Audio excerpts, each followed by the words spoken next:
Assalamualaikum warahmatullahi wabarakatuh. Kami dari Waalaikumsalam. Waalaikumsalam warahmatullahi wabarakatuh.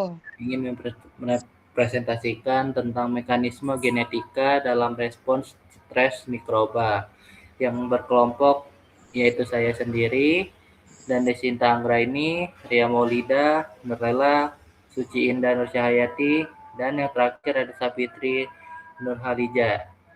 Slide pertama, lanjut. Ini adalah terbelakang tentang lingkungan.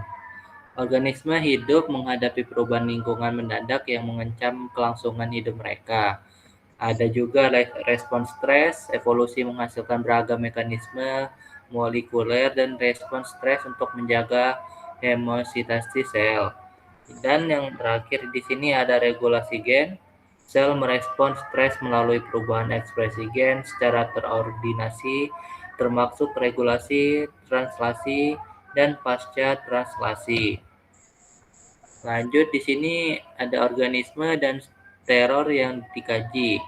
Bisa dilihat di sini organismenya yaitu Sclerosis cerevisiae atau ragi, dan ada lagi Staphylococcus epidermis yaitu bakteri, dan Salmonella ecteri bakteri juga, dan ada Giardia intestinalis parasit, Lactobacillus spp yaitu bakteri, dan Leishmania infantum parasit. Dan di kanan ada steros, kekurangan glukosa, yaitu pultasi nutrisi di bioreaktor, yaitu ada agen antimikroba, resistensi antibiotik, dan pembentukan biofilm, garam empedu, lingkungan saluran pencernaan, tekanan hidrostatik yang tinggi, yaitu pengawetan pangan, dan yang terakhir heat stroke atau oksidatif, kondisi lingkungan yang ekstrim. Nah, di sini ada slide ketiga, studi Sclerosis cerevisiae dan kekurangan glukosa. Baiklah, studi 1 yaitu Saccharomyces cerevisiae, kekurangan glukosa. Pada studi pertama ini, organisme yang dikaji adalah Saccharomyces cerevisiae atau ragi dengan sensor berupa kekurangan glukosa. Penelitian ini dilakukan oleh Minden dan tim dari Universitas Stuttgart, Jerman. Dalam penelitian tersebut, sel ragi mengalami kondisi kekurangan glukosa selama 2 menit di dalam bioreaktor industri. Setelah itu, para penelitian menganalisis perubahan ekspresi gen menggunakan metode RNA-seq atau analisis transkriptom. Ini juga ada hasil penelitian menunjukkan bahwa hanya dalam waktu 2 menit terdapat 1553 gen yang mengalami perubahan ekspresi akibat kekurangannya glukosa. Hal ini menunjukkan bahwa ragi ini mampu merespon perubahan lingkungan dengan sangat cepat. Di sini juga ada beberapa jalur sinyal yang terlibat dalam respon ini. Yang pertama itu target of ravacin 1 atau TORCI-1 VKA, yaitu protein kinase A, mitogen activated kinase MAPK. Yang terakhir program derivasi glukosa. Jalur-jalur tersebut ini berfungsi mengatur metabolisme, pertumbuhan sel, serta kemampuan adaptasi saat nutrisi terbatas.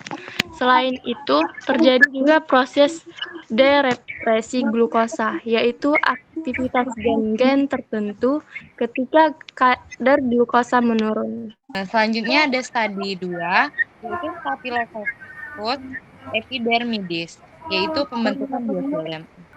Apa itu biofilm? Yaitu komunitas mikroorganisme yang membentuk struktur pelindung untuk bertahan dari kondisi stres lingkungan termasuk agen antimikroba.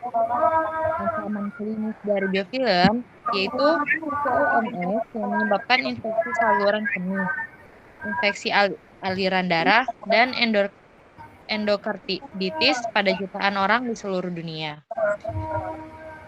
Metodologi yang digunakan pada penelitian ini yaitu menggunakan prosedur standar yang menggunakan sejumlah isolat darah CONS, lalu 18 isolat CONS yang resisten metisilin dipilih untuk dilakukan WGS atau Whole Genome Sequencing. Sequencing genom lengkap. Analisis bioinformatika kemudian yang digunakan untuk mendeteksi gen-gen yang mengkode faktor adensi dan protein membentuk biofilm pada setiap isolat. Hasil penelitian ini menghasilkan sebuah tabel detail yang menunjukkan faktor pembentuk biofilm mana saja yang hadir pada masing-masing dari 18 isolat tersebut. Pengetahuan ini sangat berharga karena memberikan dasar ilmiah untuk pengembangan senyawa-senyawa baru yang dapat mencegah terbentuknya biofilm atau bahkan menghancurkan biofilm yang sudah terbentuk. Sebuah tantangan besar dalam dunia kedokteran klinis saat ini. Di slide ke-6 yaitu ada studi 3 dan 4 BU27 TOR pada ragi, ribosom, dan salmonella yang akan dibacakan oleh Suci. Penelitian ketiga dilakukan oleh Santiago dan rekan-rekannya dari universitas. TOR singkatan dari Target of Rampamage adalah kinase serin atau triorin yang berperan sebagai pengendali pusat pertumbuhan sel pada eukariota. TOR mengintensifkan sinyal dan ketersediaan nutrisi dan energi untuk mengatur proses-proses global seperti transkripsi, biogenesis, ribosom, dan translasi. Para penelitian menggunakan pendekatan cerdas, yaitu mengekstraksi mutan BUT27 yang sensitif terhadap suhu tinggi dengan perpustakaan DNA genomik, lalu mencari klon yang mampu tumbuh pada suhu 30 derajat Celcius. Studi keempat itu ada fidelitas ribosom. Ini merupakan garam empedu senyawa yang diproduksi hati dan memiliki sivitas antimikroba alami. Ia dapat melarutkan lipid membran sel dan mendurstasi protein. Namun, salmonella memiliki kemampuan luar biasa untuk bertahan di kandungan empedu selama infeksi kronis. Penelitian ini menemukan bahwa resistensi terhadap natrium klorat atau garam empedu berkonsentrasi pada positif dengan meningkatkan fidelitas ribosom. Artinya, ribosom yang memiliki akurat dalam proses translasi dalam kondisi stres, tingkatan kesalahan interpolasi asam amino meningkat. Terima kasih. Lanjut di studi 5 dan 6 ada ensitasi giardia dan tekanan hidrostatik lactobacillus yang akan dibacakan oleh Riri. Pada slide ini, saya akan membahas studi 5 dan 6 yang berkaitan dengan ensitasi giardia dan respon lactobacillus terhadap tekanan hidrostatik tinggi. Untuk studi 5, penelitian dilakukan oleh Rojas Lopez dari Universitas Uppsala, Swedia. Penelitian ini membahas Giardia intestinalis, yaitu parasit usus yang dapat menyebabkan penyakit giardiasis dengan gejala diare berat. Ensitasi merupakan proses perubahan bentuk parasit menjadi kista infeksius yang lebih tahan terhadap kondisi lingkungan. Penelitian ini menggunakan metode RNA sequencing untuk menganalisis perubahan ekspresi gen selama proses ensitasi berlangsung. Hasil penelitian menunjukkan bahwa pada waktu sekitar 3,5 jam hanya terdapat sekitar 20 gen yang mengalami peningkatan ekspresi lebih dari 3 kali lipat. Namun, pada jam ke-8, jumlahnya meningkat menjadi sekitar 3.409 gen diferensial. Selain itu, faktor transkripsi seperti MYB2 teraktivasi lebih awal dan diikuti oleh gen lain seperti AF2DP, ARID2, dan GARP. Hal ini menunjukkan bahwa proses ensistasi melibatkan regulasi gen yang sangat kompleks dan bertahap. Selanjutnya, pada studi 6. Penelitian oleh Buka Kolendo dari Warsawa, Polandia, membahas hubungan Lactobacillus dengan tekanan hidrostatik tinggi atau high hydrostatic pressure, atau yang disingkat HHP. Lactobacillus sendiri merupakan bakteri yang banyak digunakan dalam industri pangan, sedangkan metode HHP digunakan sebagai teknik pengawetan makanan tanpa merusak kualitas produk secara signifikan. Dalam penelitian ini, bakteri diberikan tekanan sebesar 300 mPa selama 15 menit menggunakan metode HHP. Kemudian dilakukan analisis terhadap beberapa gen seperti HSP70, HRCA, dan CTSR. Hasilnya menunjukkan bahwa gen-gen tersebut berperan sebagai regulator respons terhadap heat shock atau stres. Ekspresi gen DNAK, CTSRN, dan HRCA menjadi indikator penting dalam respons Lactobacillus terhadap tekanan tinggi. Dari kedua studi ini dapat disimpulkan bahwa mikroorganisme memiliki mekanisme adaptasi yang sangat kompleks terhadap perubahan lingkungan, baik dalam bentuk pembentukan kista pada Giardia maupun respons stres pada Lactobacillus.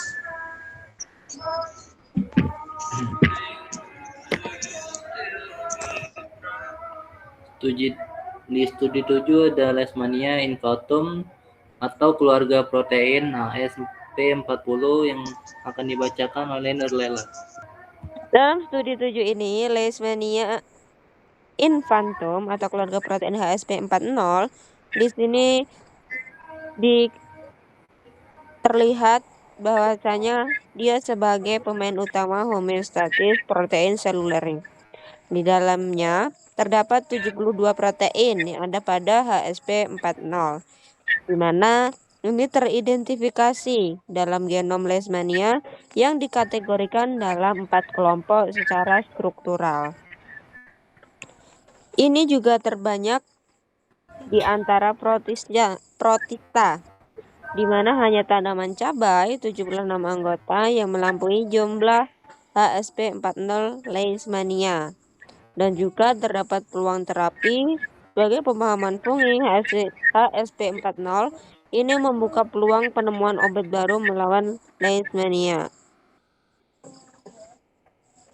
yaitu penyakit yang ditularkan. Nah, itulah merupakan Leishmania infantum yang juga keluarga protein, di mana dia sudah dijelaskan adanya terdapat protein, terbanyak di mana, dan juga sebagai peluang apa. Nah, itulah hasil yang presentasi dari kelompok kami memiliki kesimpulan respons stres mikroba itu sangat beragam, melibatkan jalur transkripsi, translasi, dan pasca translasi.